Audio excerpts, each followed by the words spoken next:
ভগবানকে কোন কোন খাবার নিবেদন করা যায় না, দেখো লিস্ট তো অনেক লম্বা আছে, ঠিক আছে? এত লম্বা লিস্ট তো এক এক করে বলা সম্ভব নয়। হরিভক্তি বিলাসের মধ্যে ভগবানকে কি কি অর্পণ করতে নেই এগুলো সব বিস্তারে বর্ণন রয়েছে। তার মধ্যে কিছু জিনিস ভালো করে বুঝে যাবে।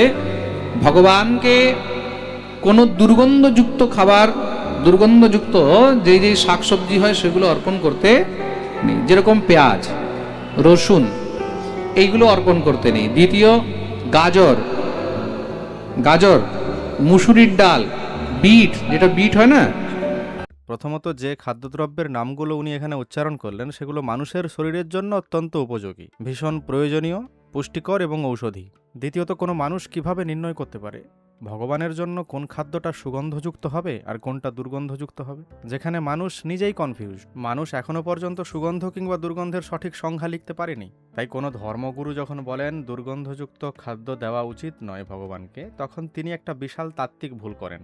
বিজ্ঞান ও সমাজতত্ত্ব অনুযায়ী সুগন্ধ বা দুর্গন্ধ কোনো ধ্রুবক সত্য নয়, এটি সম্পূর্ণ ব্যক্তিগত রুচি, ভৌগোলিক অবস্থান ও অভ্যাসের উপর নির্ভরশীল। উদাহরণস্বরূপ, একজনের কাছে যা পরম তৃপ্তির সুবাস, যেমন কোনো বাঙালির কাছে ইলিশ এবং শুঁটকির গন্ধ হয়তো অতুলনীয়, আবার অন্যজনের কাছে তা দুর্গন্ধ হতে পারে। ঠিক যেমনভাবে দক্ষিণ ভারতীয় এবং উত্তর ভারতীয়দের খাদ্যাভ্যাসের ভিন্নতা রয়েছে। দক্ষিণ ভারতের মানুষ খাদ্যে যে মশলা ব্যবহার করে, উত্তর ভারতে সেই মশলা নয় অন্য কিছু ব্যবহার করে। তাই দক্ষিণ ভারতের মানুষদের কাছে যে খাদ্য সুগন্ধযুক্ত হবে, উত্তর ভারতের মানুষদের কাছে সেই খাদ্য সুগন্ধযুক্ত নাও হতে পারে, তা দুর্গন্ধযুক্ত হতে পারে। আবার অন্যদিকে উল্টোটা, পারফিউমের গন্ধ কারো ভালো লাগে, কেউ আবার সহ্য করতে পারে না। এমনকি গোবর ও গোমূত্রের গন্ধ একদল মানুষের কাছে পবিত্র সুগন্ধযুক্ত মনে হলেও কারো কারো কাছে সেটা অসহ্য।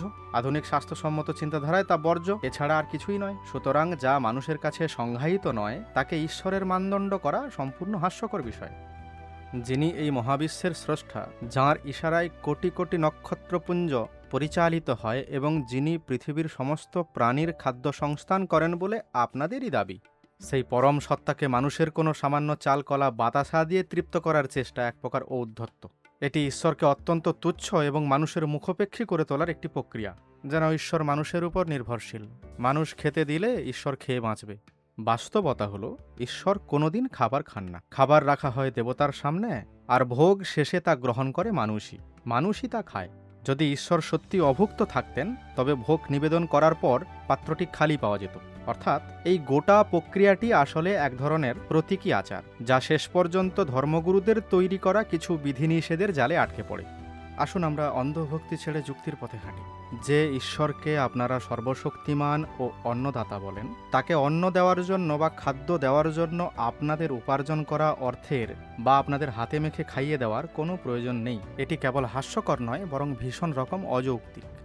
যিনি পুরো ব্রহ্মাণ্ডের আহার যোগান, সেই সর্বশক্তিমান অন্নদাতাকে খাওয়ানোর বৃথা চেষ্টা না করে সেই খাদ্যটুকু কোনো ক্ষুধার্ত মানুষের মুখে তুলে দেওয়া অনেক বেশি মানবিক ও যুক্তিসঙ্গত। ঈশ্বর যদি থেকে থাকেন, তবে তিনি কোনো গন্ধের মোহে নয়, বরং মানুষের কর্মে আর মানবিকতাতেই খুশি হবেন। সুতরাং সুগন্ধ আর দুর্গন্ধ দিয়ে ঈশ্বরকে বিচার করা বন্ধ করে মানুষকে মানুষ হিসেবে বিচার করা শিখুন।